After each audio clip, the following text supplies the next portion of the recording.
Hello बच्चों, welcome to आंचल की पाठशाला। तो आज हम पढ़ेंगे एनसीईआरटी सोशल साइंस का ज्योग्राफी क्लास 6 का। और क्लास 6 का आज जिस लेसन को हम डिस्कस करेंगे वो है लेसन 5, क्योंकि lesson first, second, third and fourth मैंने प्रीवियस वाले वीडियोस में पढ़ाया हुआ है। अब हम उसके आगे पढ़ेंगे। तो आप स्क्रीन पे देख पा रहे होंगे एनसीईआरटी, जो कि हर एग्जाम में दिया ही जाता है। बेसिकली अगर हम सीटेट की बात करें तो वो एनसीईआरटी ही बेस होता है पूरा।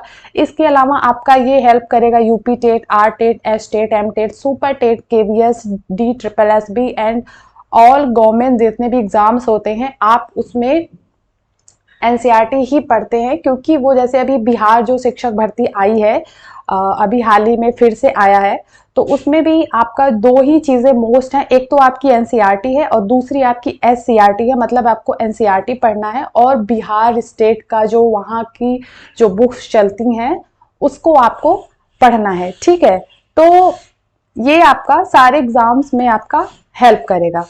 और आज जिस चैप्टर को हम पढ़ेंगे मैंने पहले ही बताया कि वो है चैप्टर 5, जिसका नाम है पृथ्वी के प्रमुख परिमंडल, यानी major domains of the earth. अब इस लेसन में हम किस चीजों को कवर करेंगे आप यहाँ पे देख पा रहे होंगे। इस लेसन में हम पढ़ेंगे महाद्वीप के बारे में, महासागर के बारे में। महाद्वीप जो कि हमारे महाद्वीप है एशिया, फिर उत्तरी अमेरिका, दक्षिणी America, Australia, Europe, Antarctica and Africa.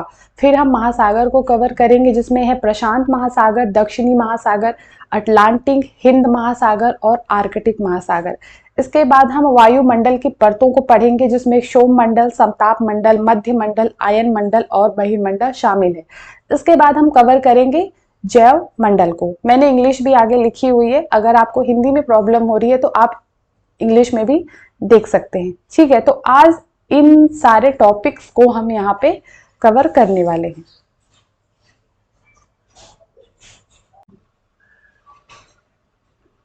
तो अब हम आगे बढ़ेंगे और अपने चैप्टर को अच्छे से डिस्कस करेंगे। पृथ्वी के प्रमुख परिमंडल। हमें पता है कि हमारी जो पृथ्वी है वो एक ग्रह है और पृथ्वी एकमात्र ऐसा ग्रह है जिस पर जीवन है। क्योंकि जीवन के लिए जितनी भी आवश्यकताएं होती हैं, जितनी भी जरूरतें होती हैं, जैसे भूमि, जल और हवा, ये पृथ्वी पर मौजूद हैं। इसी वजह से यहाँ पर जीवन जो है वो है संभव है। ठीक है, आगे बढ़ेंगे, देखेंगे पृथ्वी की सतह ऐसी है जिसमें पर्यावरण के तीन महत्वपूर्ण घटक आपस में मिलते हैं। वो तीन महत्वपूर्ण घटक कौन से हैं जो कि एक दूसरे को प्रभावित करते हैं? पहला है आपका भूमंडल, दूसरा है वायुमंडल और तीसरा है आपका जलमंडल। अब भूमंडल क्या होता है? पृथ्वी का ठोस भाग जिस पर हम रहते हैं उसे हम भूमंडल कहते हैं। भू मतलब होती है पृथ्वी, जैसे जिस पर हम रह रहे हैं जो स्थल है वो ठोस है, हमें ये पता है। तो वही ठोस भाग जिस पर हम रहते हैं वो भूमंडल कहलाता है। और वायुमंडल क्या होती है? वायु जो गैस की परतें होती हैं जो कि पृथ्वी को चारों ओर से घेरे होती हैं। मतलब पृथ्वी के सराउंडिंग में वो गैसें होती हैं जो पृथ्वी को चारों तरफ से घेरती है, उसे हम वायुमंडल कहते हैं। इन गैसों में ऑक्सीजन, नाइट्रोजन, कार्बन डाइऑक्साइड, इसके अलावा दूसरी बहुत सारी गैसें पाई जाती हैं। तीसरी चीज है जलमंडल। पृथ्वी के बहुत बड़े भाग पे जल पाया जाता है। हमें ये चीज पता है कि पृथ्वी पे सबसे ज्यादा अगर किसी चीज का अस्तित्व है तो वो है जल का। क्योंकि हम अपनी पृथ्वी को नीला ग्रह भी कहते हैं। क्यों? क्योंकि पृथ्वी के 2/3 भाग पे जल ही है। अगर आप दूसरे ग्रह से पृथ्वी को देखेंगे तो आपको पृथ्वी जो है वो नीले दिखाई देगी। क्यों? क्योंकि यहाँ पे पानी जो है वो सबसे ज्यादा है।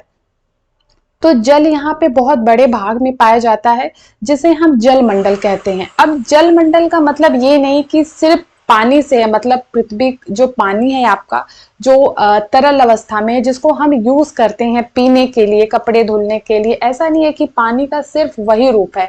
पानी के और भी रूप हैं, जैसे बर्फ है, जल है, जलवाष्प है। ये सारी चीजें पानी में आ जाती हैं।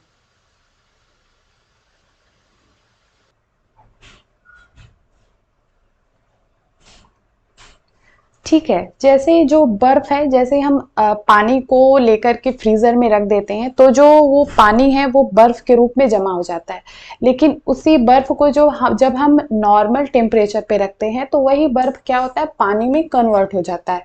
तो पानी के बहुत सारे रूप हैं, वो बर्फ के रूप में जमा है। जैसे आप अंटार्कटिका में देख सकते हैं कि पानी जो है वो एक बर्फ के रूप में जमा हुआ है। फिर जलवाष्प है जो कि वाष्पीकरण के द्वारा जाता है। हम जब पानी को उबालते हैं तो पानी से क्या होता है, वो वाष्प के रूप में बाहर निकलता है। वो भी पानी का एक रूप होता है, एक अवस्था होती है। ठीक है, यहां पे हम देखेंगे ग्रीक शब्दों की उत्पत्ति। ये शब्दों की उत्पत्ति को हम देखेंगे। ग्रीक भाषा में लिथोस का क्या अर्थ होता है? ग्रीक भाषा में लिथोस का अर्थ होता है पत्थर। लिथोस का अर्थ क्या होता है? लिथोस का अर्थ होता है पत्थर। और एटमॉस का अर्थ होता है वाष्प। और ह्यूडर का अर्थ होता है जल। बायोस का अर्थ क्या होता है? जीवन। ठीक है, इसके बाद हम आएंगे, यहाँ पे देखेंगे जीवमंडल। जीवमंडल क्या है? हमने अभी भूमंडल समझा, वायुमंडल समझा, जल मंडल समझा, अभी हम जीवमंडल समझते हैं। जीवमंडल एक सीमित क्षेत्र होता है जहां पर आपको ये तीनों चीजें देखने को मिलेगी। तीनों चीजें मतलब आपको वहां पे स्थल भी देखने को मिलेगा, आपको जल भी मिलेगा और हवा भी मिलेगी। वो क्या होता है, ये चीजें जब ये तीनों एक साथ मिलते हैं तो वहां पर जीवन पाया जाता है और उसी को हम जीवमंडल कहते हैं। जैसे हम जहाँ पे हैं, यहाँ पे स्थल भी है, यहाँ पे वायु भी है, यहाँ पे जल भी है, इसीलिए यहाँ पे जीवन है। तो ये क्या है? जीवमंडल है। ठीक है, अब आगे देखेंगे भूमंडल को थोड़ा सा और हम बेसिक से समझेंगे। हमने ये तो समझा कि भूमंडल होता क्या है। पृथ्वी का जो ठोस भाग जिस पर हम रहते हैं उसे हम भूमंडल कहते हैं। यह भूपर्पटी की चट्टानों और मिट्टी की पतली परतों का बना होता है ना, जिसमें जीवों के लिए पोषक तत्व पाए जाते हैं।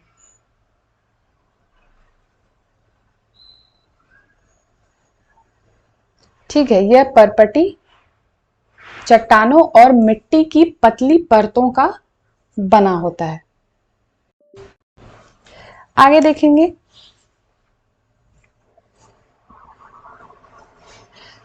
पृथ्वी की सतह को दो मुख्य भागों में हम बांटते हैं। कौन से? पहला तो एक है महाद्वीप और दूसरा है महासागरीय बेसिन। महाद्वीप क्या होता है? जो स्थलीय भूभाग होते हैं उसको हम महाद्वीप कहते हैं। जैसे एशिया महाद्वीप, अफ्रीका महाद्वीप, उत्तरी दक्षिण अमेरिका महाद्वीप, ये सब महाद्वीप होते हैं क्योंकि ये स्थलीय भूभाग होते हैं। और दूसरी चीज जो है, जो बड़े जलाशय होते हैं जिसे हम महासागरीय बेसिन कहते हैं। आगे आएंगे हम, ये आप वर्ल्ड का मैप देख सकते हैं। एक मिनट,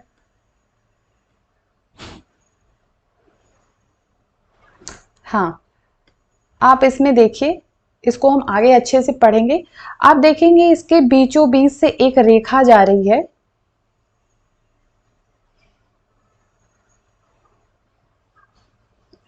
ये वाला रेखा अगर आप देखेंगे जो कि बीचों बीच से जा रही है, इसको हम कहते हैं विषुवत रेखा या भूमध्य रेखा, जिसको हम इंग्लिश में इक्वेटर कहते हैं। और ये 0 डिग्री अक्षांश होता है।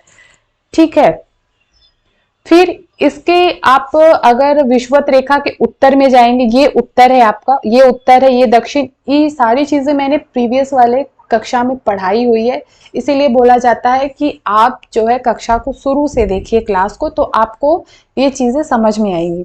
तो ये आपका उत्तरी गोलार्ध है और ये आपका दक्षिणी गोलार्ध है। तो उत्तरी गोलार्ध में जो ये वाला है, ये वाला आप देख सकते हैं 23.5 डिग्री उत्तर में, ये आपका होता है कर्क रेखा, ट्रॉपिक्स ऑफ कैंसर। ओके, और विषुवत रेखा के जब आप दक्षिण में आएंगे, ये वाला, तो 23.5 डिग्री दक्षिण में आपको मिलेगा मकर रेखा, जिसको हम बोलते हैं ट्रॉपिक ऑफ कैप्रोन। तो ये है विषुवत रेखा 0 डिग्री, ये 23.5 डिग्री उत्तर में कर्क रेखा और 23.5 डिग्री दक्षिण में ये है आपकी मकर रेखा। सिंपल। आपके महाद्वीप आप देख सकते हैं, यहाँ पे आपके कितने महाद्वीप है? तो हमारे जो महाद्वीप है वो है 7। और जो हमारे महासागर हैं वो है 5। तो महाद्वीप कौन से? पहला आप यहाँ पे एशिया महाद्वीप देख सकते हैं, एशिया महाद्वीप, फिर आपका यूरोप, अफ्रीका, उत्तर अमेरिका, फिर दक्षिण अमेरिका, ऑस्ट्रेलिया एंड अंटार्कटिका। ये सभी क्या है? ये सभी महाद्वीप हैं। अगर आप महासागर देखेंगे, आपका प्रशांत महासागर जो कि आपका पश्चिम में पूर्व में भी है, फिर आपका अटलांटिक महासागर, आपका हिंद महासागर, फिर इधर है आपका आर्कटिक महासागर, फिर है आपका ये दक्षिण महासागर। ये सभी क्या है? ये सभी महासागर हैं। अब हम इसमें अगर हम इस मैप में देखें तो अफ्रीका में आपकी नील नदी है जो कि विश्व की सबसे लंबी नदी है। भारत की सबसे लंबी नदी गंगा नदी है और विश्व की सबसे लंबी नदी नील नदी है जो कि अफ्रीका में है। फिर है आपका सहारा मरुस्थल जो कि सबसे बड़ा मरुस्थल है। ये एक गर्म मरुस्थल है और सबसे बड़ा मरुस्थल है जो कि अफ्रीका महाद्वीप में पाया जाता है। एशिया में आप देख सकते हैं तिब्बत का पठार और हिमालय पर्वत, ये आप देख सकते हैं। फिर आपका यहाँ पे आप देखेंगे यूराल पर्वत है जो कि एशिया और यूरोप को अलग करता है। यूरोप को और एशिया को कौन अलग करता है? तो यूराल पर्वत अलग करता है। फिर आप देखेंगे उत्तर अमेरिका में रॉकी पर्वत है, अपलेशियन पर्वत है। दक्षिण अमेरिका में आप देखेंगे तो अमेजन नदी है जो कि विश्व की सबसे बड़ी नदी है। ध्यान दीजिएगा, विश्व की सबसे लंबी नदी नील नदी है जो कि अफ्रीका महाद्वीप में है और विश्व की सबसे बड़ी नदी अमेजन नदी है जो कि दक्षिण अमेरिका में है। इसके बाद एंडीज पर्वत है जो कि दक्षिण अमेरिका में है। और अंटार्कटिका को अगर आप देखेंगे ये आपको व्हाइट कलर से दिख रहा होगा। क्यों? क्योंकि ये जो है ये पूरा बर्फ से ढका होता है, इसीलिए इसको व्हाइट कलर से दिखाया गया है। ये पूरा इलाका क्या है? बर्फ से ढका होता है। और वैसे हम आगे डिस्कस करेंगे, यहाँ पे जो कुछ भी मुझे इंपॉर्टेंट लग रहा है मैं बताते चल रही हूँ। एक चीज आप यहाँ पे देखेंगे, जो हमारा एशिया महाद्वीप है जिसमें भारत आता है, ये आप भारत देखेंगे, ये वाला, ये जो है ये आपका भारत है, आप देख सकते हैं यहाँ पे। तो पूछा जाता है कि कौन सी रेखा भारत के बीचों बीच से जाती है, तो हम यहाँ पे देख सकते हैं ये हमारा 23.5 डिग्री उत्तर में कर्क रेखा है। कर्क रेखा भारत को बीचों बीच से गुजरती है। कौन सी रेखा? कर्क रेखा भारत के बीचों बीच से होकर के जाती है।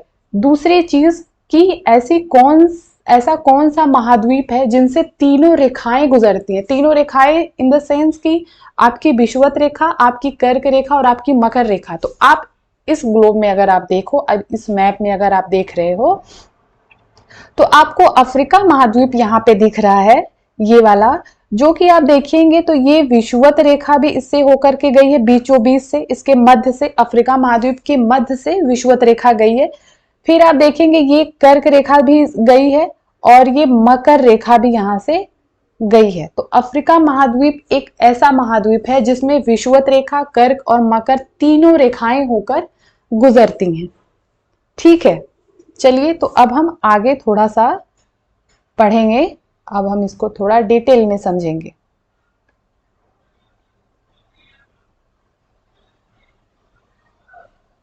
विश्व का सबसे ऊंचा शिखर क्या है? विश्व का सबसे ऊंचा शिखर है माउंट एवरेस्ट जो कि समुद्र तल से 8,848 मीटर ऊंचा है।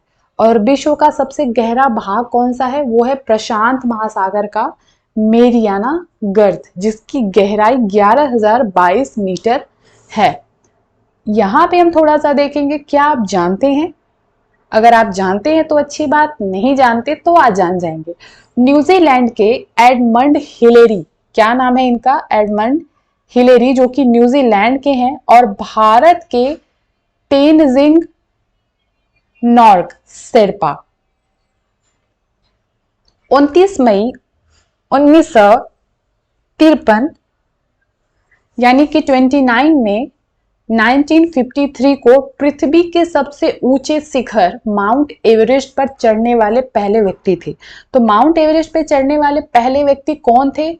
एक तो आपके न्यूजीलैंड के एडमंड हिलेरी थे और दूसरे भारत के तेनजिंग नोर्गे शेरपा थे, जो कि 29 मई 1953 को भारत के सबसे ऊंचे शिखर माउंट एवरेस्ट पर इन्होंने चढ़ाई की थी।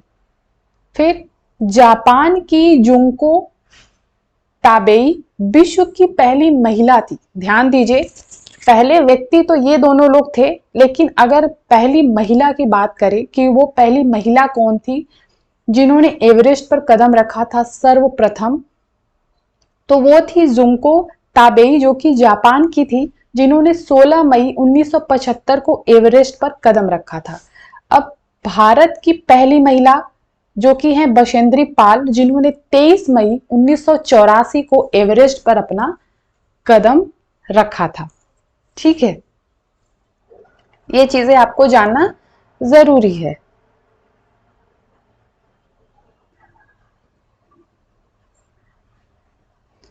आप इस इमेज में देख पा रहे होंगे, ये हैं न्यूजीलैंड के एडमंड हिलेरी और भारत के तेनजिंग।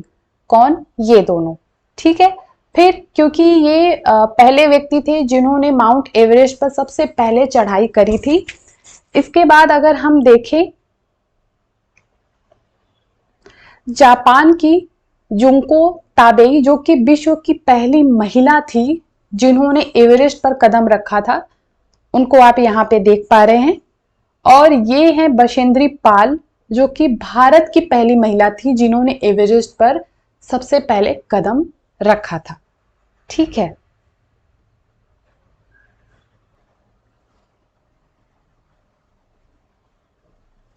अब हम महाद्वीप के बारे में अच्छे से पढ़ेंगे। हमारे पृथ्वी पे 7 महाद्वीप है, मैंने आपको पहले भी बताया था अच्छे से। और ये जो है, ये जो महाद्वीप हैं, ये विस्तृत जलराशि के द्वारा एक दूसरे से अलग है। ठीक है, महाद्वीप पे जैसे आपका एशिया महाद्वीप है, यूरोप महाद्वीप है, अफ्रीका है, उत्तर अमेरिका, दक्षिण अमेरिका, ऑस्ट्रेलिया और अंटार्कटिका है। स्थल का बहुत बड़ा भाग कहाँ पाया जाता है? उत्तरी गोलार्ध में। स्थल का बहुत बड़ा भाग आपको उत्तरी गोलार्ध में देखने को मिलेगा। अब हम आते हैं एशिया महाद्वीप पे। इसी तरीके से हम हर महाद्वीप के बारे में जो इंपॉर्टेंट चीजें हैं उसको हम यहाँ पे देखेंगे। एशिया महाद्वीप जो कि विश्व का सबसे बड़ा महाद्वीप है। अगर आपसे पूछे कि विश्व का सबसे बड़ा महाद्वीप कौन सा है, तो वो है एशिया महाद्वीप। यह पृथ्वी के कुल क्षेत्रफल के 1/3 भाग में फैला है। यह महाद्वीप पूर्वी गोलार्ध में स्थित है। अभी आप उत्तरी गोलार्ध, पूर्वी गोलार्ध, दक्षिणी गोलार्ध क्या होता है, ये सब कुछ मैंने पढ़ाया हुआ है, तो आपको इनमें दिक्कत नहीं होना चाहिए। अगर आपको इस चीज में प्रॉब्लम हो रही है तो फिर आपको समझने में बहुत ज्यादा दिक्कत होगी, आपको कुछ भी समझ में नहीं आएगा। तो आप प्रीवियस वीडियो को जरूर देखिएगा, उससे आपको ये चीजें समझ में आएंगी। ठीक है, तो ये पूर्वी गोलार्ध में। चलिए मैं आपको दिखा भी देती हूं जिससे आपको चीजें समझ में आ जाएंगी।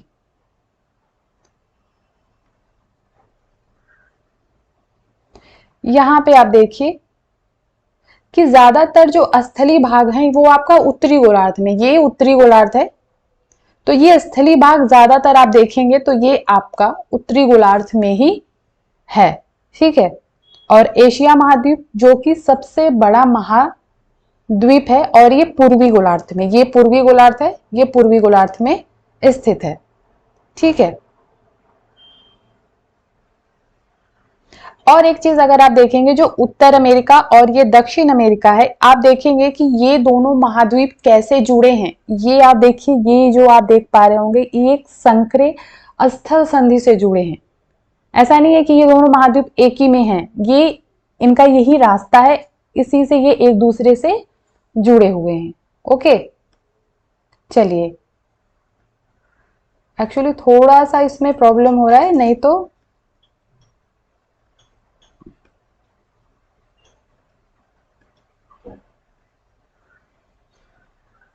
फिर आगे बढ़ेंगे।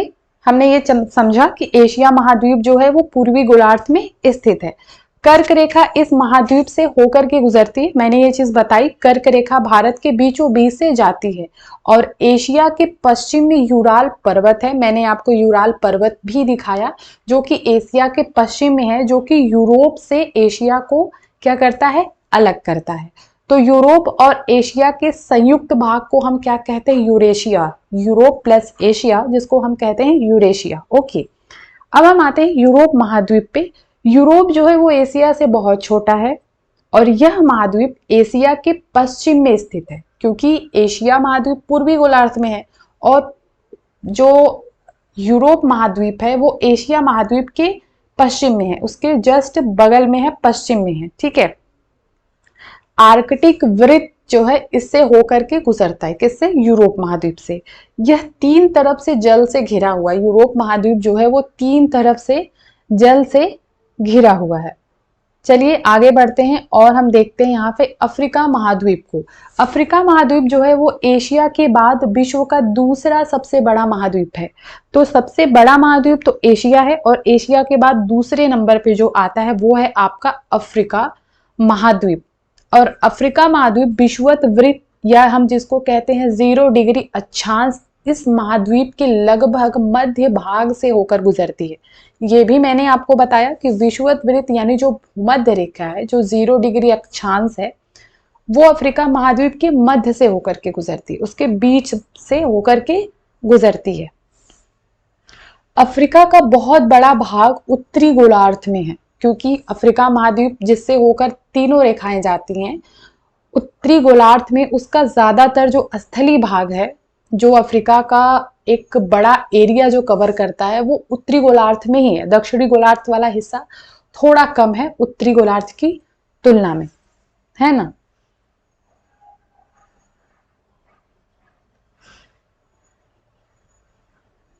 फिर हम आगे बढ़ेंगे।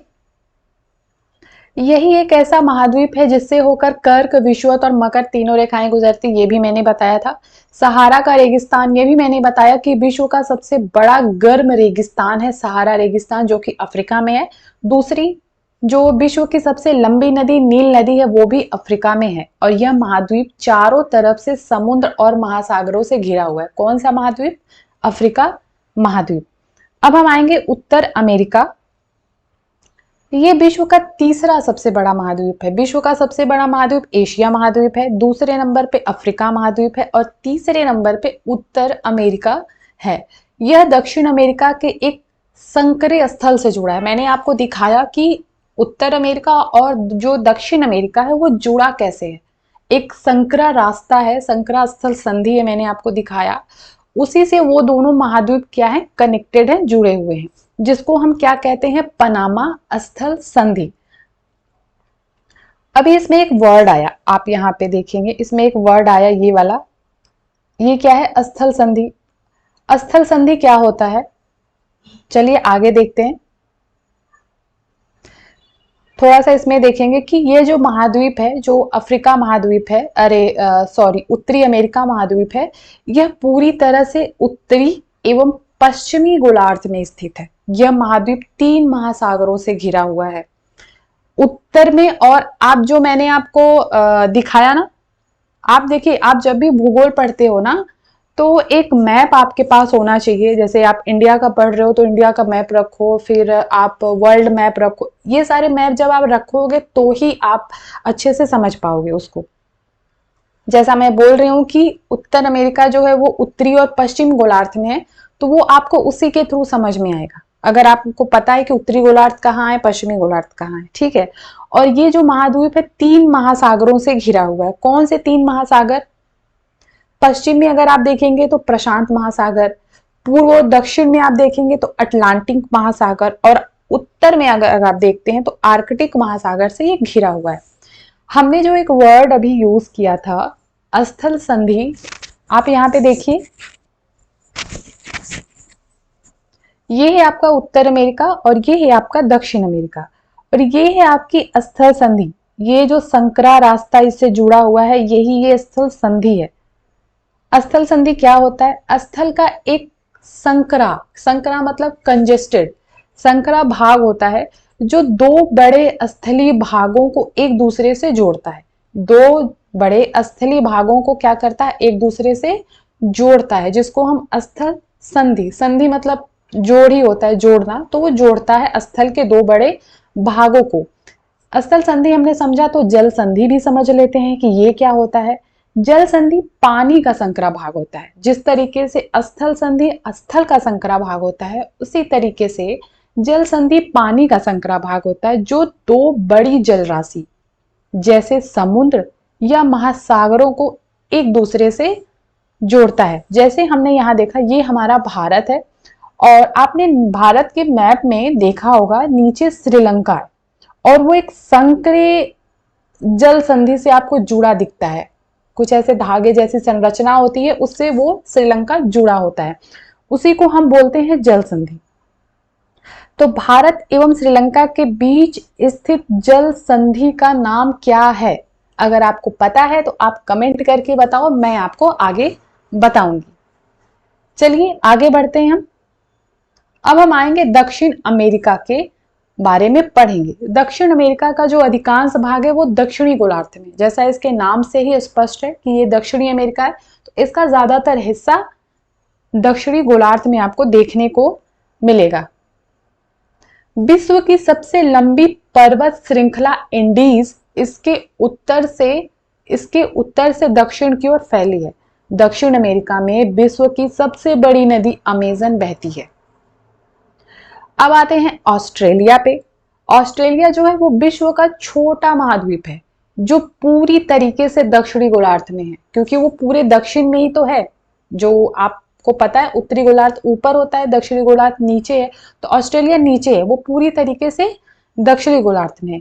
यह चारों ओर से महासागर और समुद्रों से घिरा हुआ है। इसे द्वीपीय महाद्वीप भी कहते हैं। अभी आपसे पूछ सकता है कि द्वीपीय महाद्वीप किसको कहा जाता है, तो ऑस्ट्रेलिया महाद्वीप को कहा जाता है। अब हम आते हैं अंटार्कटिका में। यह बहुत बड़ा महाद्वीप है जो कि दक्षिणी गोलार्ध में स्थित है। ये तो पूरा दक्षिणी छोर पे ही है, मतलब दक्षिणी छोर पे एकदम है। मैंने आपको दिखाया था कि व्हाइट कलर से उसका कलर, जो कि इसलिए क्योंकि वो बर्फ से ढका होता है, वो पूरा दक्षिण में ही है। दक्षिणी ध्रुव इस महाद्वीप के मध्य में स्थित है। अब दक्षिणी ध्रुव क्या होता है, उत्तरी ध्रुव क्या होता है, ये भी मैंने पढ़ाया हुआ है। चूंकि यह दक्षिणी ध्रुव क्षेत्र में स्थित है, इसलिए यह हमेशा मोटी बर्फ की परतों से ढका रहता है। यहाँ पे हमेशा बर्फ जमी रहती है।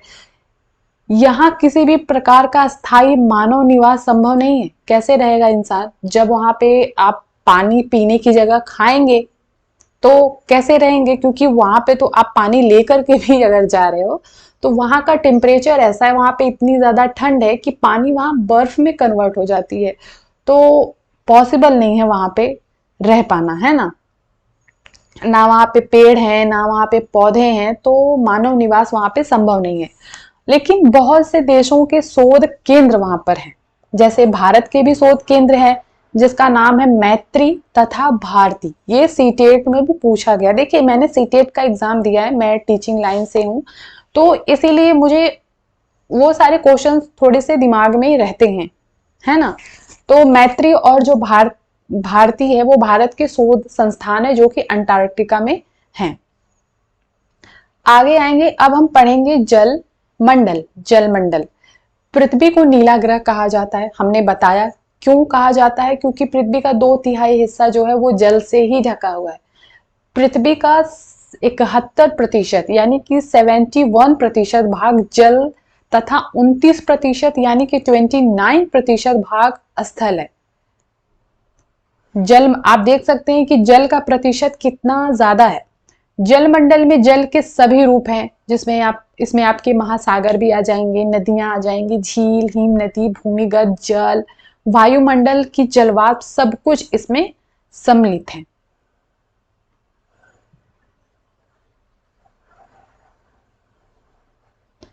ठीक है। पृथ्वी पर पाए जाने वाले जो जल है जिसका 97% से अधिक भाग महासागरों में पाया जाता है। आप यहाँ पे देखिए एक इमेज दिया हुआ है जिसमें 97.5% महासागरों में जल है और 2.5% सिर्फ अलवण जल है जिसको हम यूज करते हैं। तो आप सोचिए कि कितना कम प्रतिशत है उन जल का जिसका हम अपने दैनिक जीवन में इस्तेमाल करते हैं, और कितनी बड़ी जल राशि वो है जिसका हम इस्तेमाल नहीं कर पाते हैं। इसीलिए इसको नीला ग्रह कहने के बावजूद भी, इतना पानी होने के बावजूद भी हमें पानी की समस्या होती है। ठीक है, क्योंकि महासागरों में जो पानी पाया जाता है, महासागरों का जो जल होता है वो इतना खारा होता है कि उसका इस्तेमाल आप नहीं कर पाओगे, है ना। मानव के उपयोग में वो नहीं आ पाता है। और जल का बहुत, देखिए महासागरों का जो जल है वो इतना खारा है कि उसका इस्तेमाल हम नहीं कर सकते। जल का जो दूसरी अवस्था अगर हम देखें, बर्फ के रूप में जल जमा होता है, उसका भी यूज हम नहीं कर पाते हैं। और जो बाकी जल होते हैं वो परतों या हिम नदियों या फिर भूमिगत जल के रूप में पाए जाते हैं, यानी कि धरती के भूमि के अंदर वो जल होते हैं। तो जल का बहुत कम भाग यानी अलवण जल के रूप में होता है जो मनुष्य के इस्तेमाल में आता है। यही रीजन है कि नीले ग्रह में रहने के बावजूद हमें पानी की कमी महसूस होती है। और उस जल को भी हमने इतना गंदा करके रखा हुआ है कि कुछ टाइम के बाद हमें पानी की समस्याएं इतनी ज्यादा हो जाएंगी कि आप उसकी कल्पना भी नहीं कर सकते। आपको जितनी जरूरत है आप सिर्फ उतनी पानी का इस्तेमाल कीजिए।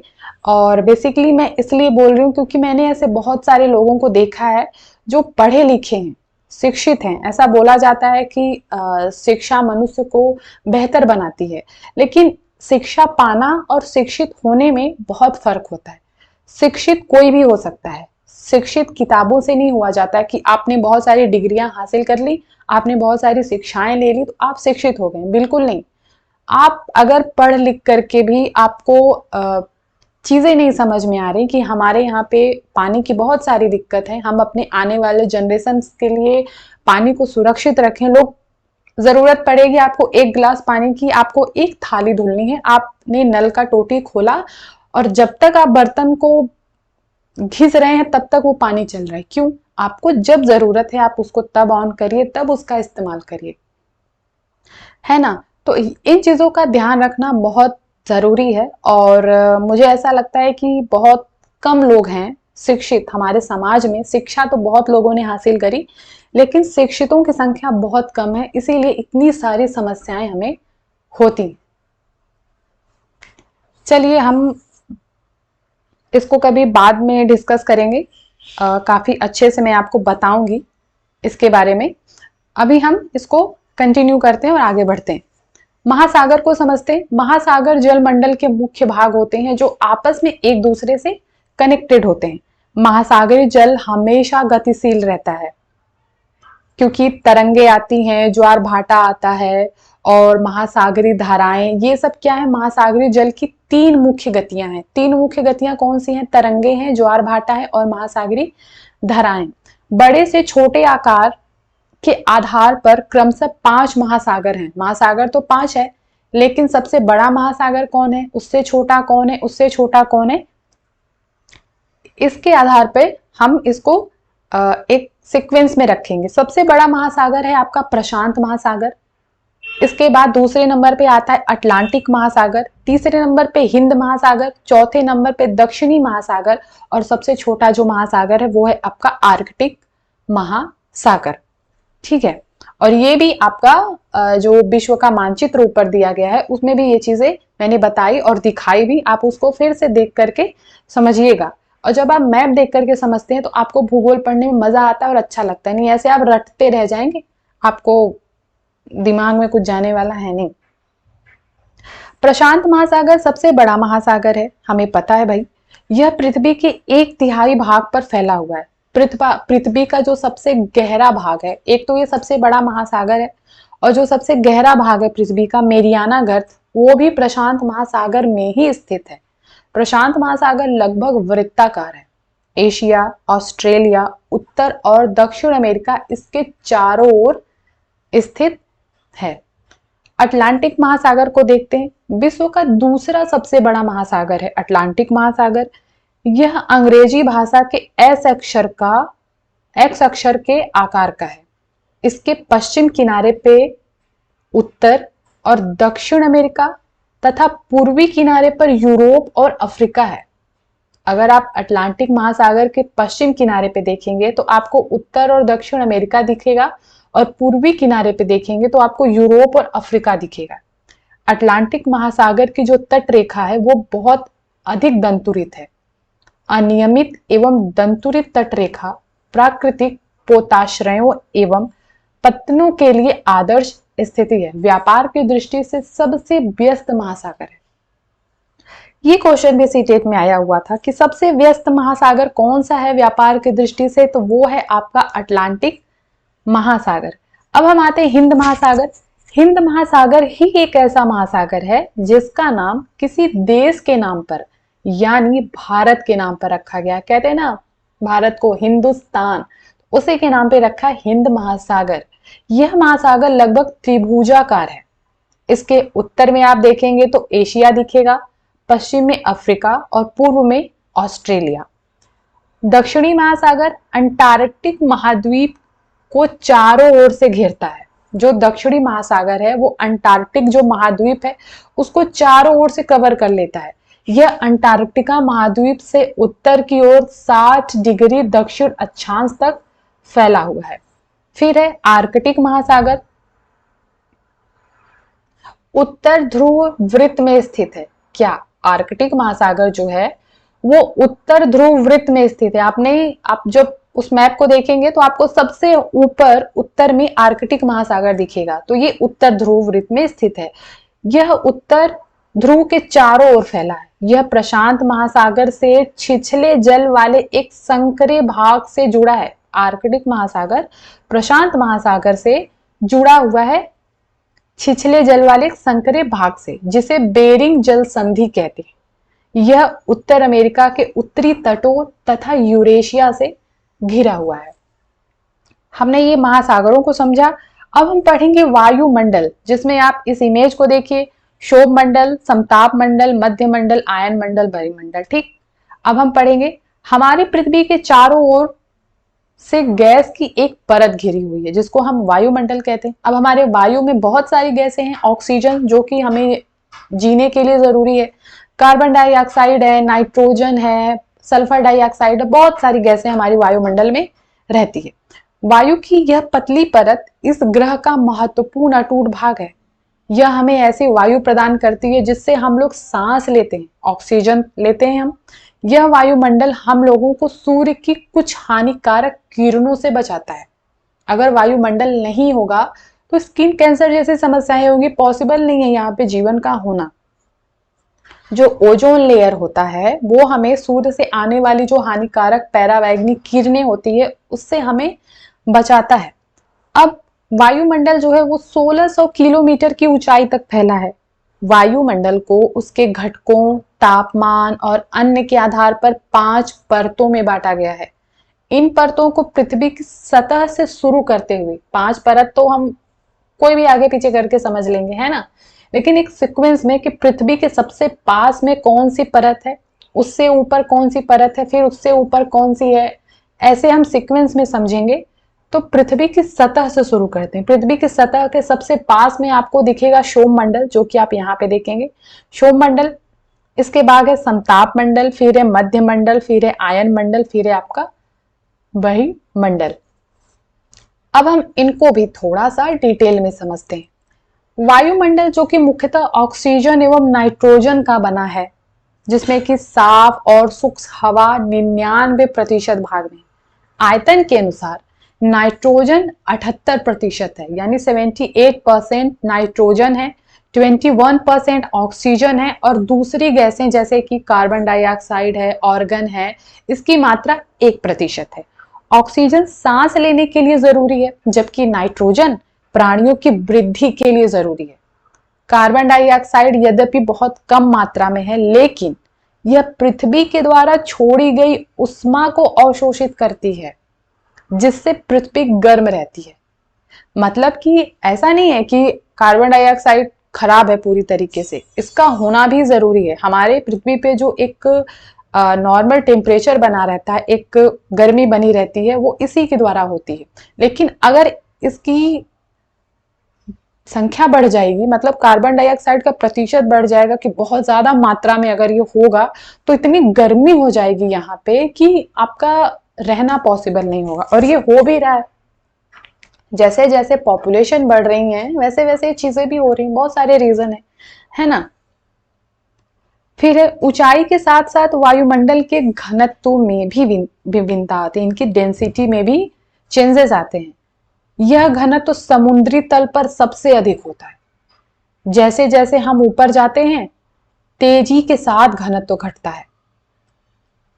पहाड़ों पर जब अगर आप देखेंगे कि जो जो लोग पहाड़ों पे चढ़ते हैं, जो पर्वतारोही होते हैं, जब वो पहाड़ों पे चढ़ते हैं तो हवा के घनत्व में कमी होने के कारण सांस लेने में कठिनाई होती है। जैसे जैसे आप ऊंचाई पे जाएंगे, जैसे जैसे आप ऊपर जाएंगे ना, तो आपको सांस लेने में दिक्कत होता है वहां पे, क्योंकि घनत्व की कमी आ जाती है। तो वो लोग क्या करते हैं, अपने साथ ऑक्सीजन का सिलेंडर लेकर के जाते हैं, है ना। और जैसे जैसे हम ऊपर की ओर जाते हैं, तापमान भी घटता है, वायुमंडल पृथ्वी पर दबाव डालता है। यह एक स्थान से दूसरे स्थान पर अलग होता है। कुछ क्षेत्रों में हमें अधिक दाब महसूस होता है, जबकि कुछ क्षेत्रों में कम। वायु उच्च दाब से निम्न दाब की ओर बहती है। हमेशा याद रखिएगा, वायु जो है उच्च दाब से निम्न दाब की ओर बहती है। गतिशील वायु को हम पवन कहते हैं। अब है जीव मंडल। जीव मंडल क्या है, इसको देखते हैं।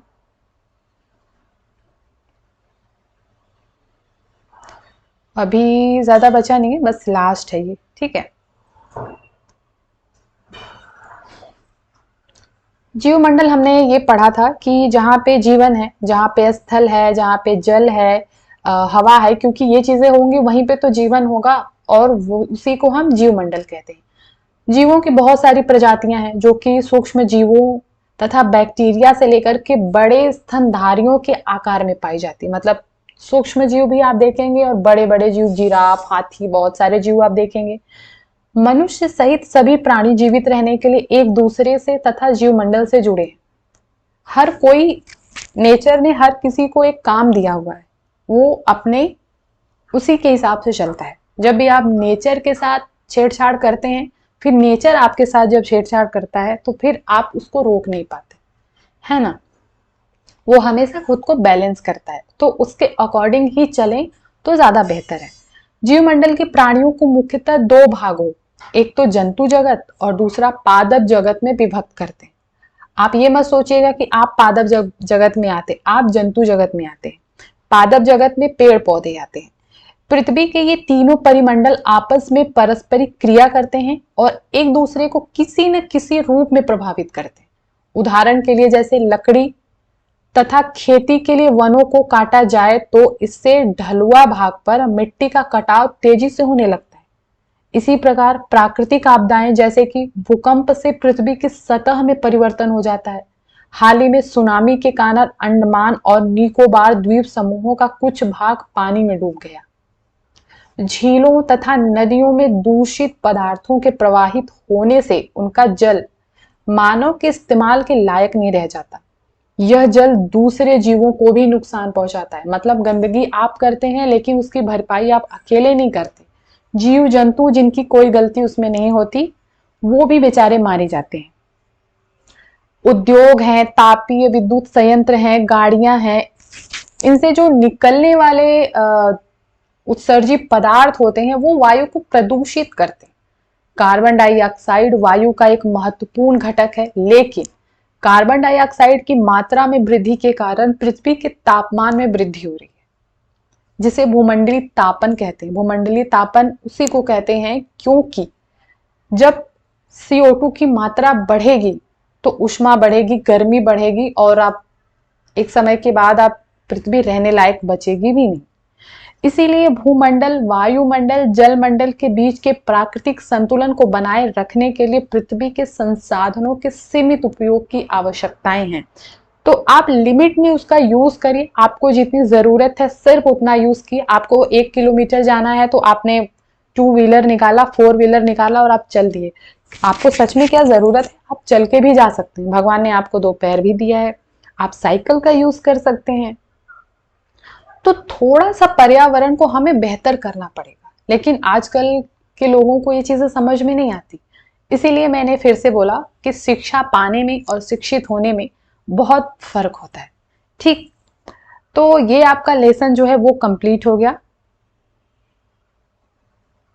ये देखिए, ये एनसीईआरटी का वैसे थोड़ा सा आपको दिखा देती हूँ। कौन सी पर्वत श्रृंखला एशिया एवं यूरोप को अलग करती है? यूरेशिया। तो वो है आपका यूराल पर्वत। उत्तर अमेरिका दक्षिण अमेरिका कैसे जुड़ा है? स्थल संधि से जुड़ा है, याद रखिएगा, स्थल संधि से। वायुमंडल में किस गैस का प्रतिशत सर्वाधिक है, सबसे ज्यादा है? तो वो है नाइट्रोजन का, जो कि है 78%। पृथ्वी का कौन सा भाग ठोस चट्टानों से बना है? वो है आपका थलमंडल, थलमंडल जिसको हम स्थल बोलते हैं। सबसे बड़ा महाद्वीप कौन सा है? तो वो है आपका एशिया महाद्वीप। पृथ्वी का सबसे गहरा भाग मेरियाना गर्त है जो कि प्रशांत महासागर में स्थित है। किस महासागर का नाम एक देश के नाम पे रखा गया है? तो हिंद महासागर। स्थल जल हवा एक सीमित भाग है जो जीवन के लिए जीवमंडल। यूरोप और एशिया महाद्वीप को एक साथ यूरेशिया कहते हैं। पृथ्वी पर सबसे ऊंचा पर्वत शिखर हमारा है माउंट एवरेस्ट। तो ये तो मैंने ऐसे ही करा दिया है ना। और इसके बाद सिर्फ आपका लास्ट चैप्टर एक बचा है, हमारा देश भारत। उस भारत के बारे में हम पढ़ेंगे चीजों को। उसके बाद आपका क्लास 6 की जो ज्योग्राफी एनसीईआरटी की वो कंप्लीट हो जाएगी। देन हम हिस्ट्री डिस्कस करेंगे क्लास 6 का। ओके, तो आपको अच्छा लगा होगा, समझ में भी आया होगा। अगर आपको कोई डाउट है या आप मुझसे कुछ कहना चाहते हैं तो आप कमेंट में मुझे लिख सकते हैं, मुझे बता सकते हैं। मैं जरूर उन चीजों पे काम करूंगी। मिलते हैं हम नेक्स्ट वीडियो में। तब तक आप पढ़ते रहिए, पढ़ाते रहिए, खुश रहिए और अपना ख्याल रखिए। और जाने से पहले प्लीज लाइक शेयर सब्सक्राइब जरूर करें, क्योंकि वही एक चीज है जो मुझे बहुत मोटिवेट करती है कि हाँ मैं और अच्छे से करूं और अपना इफर्ट उसमें डालूं। ओके, तो चलते हैं और मिलते हैं नेक्स्ट वीडियो में।